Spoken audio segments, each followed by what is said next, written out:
இந்த தமிழகம் முழுவதுமாக எவ்வளவு மழை பெய்தாலும் அதை கொள்ளும் அளவிற்கு நீங்கள் தயாராகி இருக்க வேண்டும். இன்னொன்று, எல்லாம் கிணற காணோம் நம்ம பார்த்திருக்கோம், பாலத்தை காணோம். அது என்ன, சில மாதங்களுக்கு முன்னால் அங்கே 16 கோடி ரூபாய் எங்கனே தெரியல, 16 கோடி ரூபாய் அப்படியே வெள்ளத்துல மூழ்கி போச்சு. ஆக பாலம்னா என்னன்னு கேட்டா, இன்னைக்கு ஒரு திராவிட முன்னேற்ற கழக செய்தி தொடர்பாளர் சொல்றாரு, அதாவது இவ்வளவு தண்ணி வந்தாதான் அந்த பாலத்துக்கு அவங்க கட்டினாங்களாம், அதோட அதிக தண்ணி வந்துருச்சான். அப்ப அதிக தண்ணி வந்தா மக்கள் எல்லாம் அடித்து செல்லப்படுவ அளவுக்கு தான் நீங்க பாலம் கட்டுவீங்களா?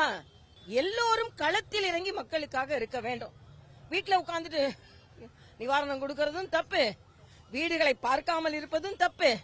அரசாங்கத்தில் உள்ள அரசாங்கம் மற்றவர்கள் மீது சேரை இறைப்பதினால் மக்கள் அந்த அமைச்சர் மீது சேரை இறைத்திருக்கிறார்கள். இதுல நாங்க அரசியலாக்க விரும்பவில்லை. அரசியலாக்குனா அதோட சேரு எல்லாம் எவ்வளவு வெளியே வரும் அப்படின்னு அவர்களுக்கே தெரியும். அதனால அந்த சேரை அப்படி பூசி மொழிகிட்டாங்க, சேரை வைத்தே பூசி மொழிகி விட்டார்கள் அவர்களின் கையாலாகத்தனத்தை என்பதைத்தான் நான் தெரிவித்துக் கொள்கிறேன். இல்ல இதுல யார வேணாலும் இவனை குற்றம் சாட்டலாம், யாரோ போட்டாங்க அப்படின்னு. மக்கள் தான் அதை செய்திருக்கிறார்கள். நீங்கள் பாஜக மேல குற்றம் சாட்டலாம், ஆனா உங்கள் மீது நீங்கள் சேரை வீசுகின்ற நேரத்தில் உங்கள் மீதும் சேரை வீசுவதற்கு மக்கள் தயாராக இருக்கிறார்கள். அங்க அவரை மட்டும் இல்ல, எல்லா இடங்களிலும் மக்கள் ரோட்டுக்கு வந்து போராடி இருக்கிறார்கள். உணவு கிடைக்கவில்லை என்று போராடுகிறார்கள். இன்னைக்கு 5 முறை நாங்க எச்சரிக்கை கொடுத்து விட்டு நாங்கள் இந்த அணையை திறந்தோம் என்று சொல்கிறார்கள்.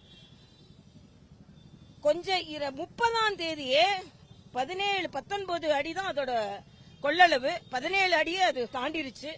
கொஞ்சம் கொஞ்சமா ரிலீஸ் பண்ணிருக்க வேண்டியதுதானே.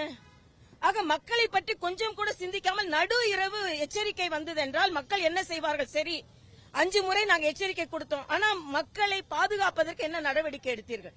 ட்விட்டர்ல கூட ஒரு நடுநிலையாளர் போட்டிருந்தாரு, எல்லாத்தையும் செல்போன் இருக்கு, அட்லீஸ்ட் அப்படி ஒரு அபாயகரமான எச்சரிக்கையா நீங்க கொடுத்திருக்கலாம். உடனே செல்போன் டவர் வேலை செய்யல அப்படின்னு. உங்க இதுலதான் எதுவுமே வேலை செய்யாது.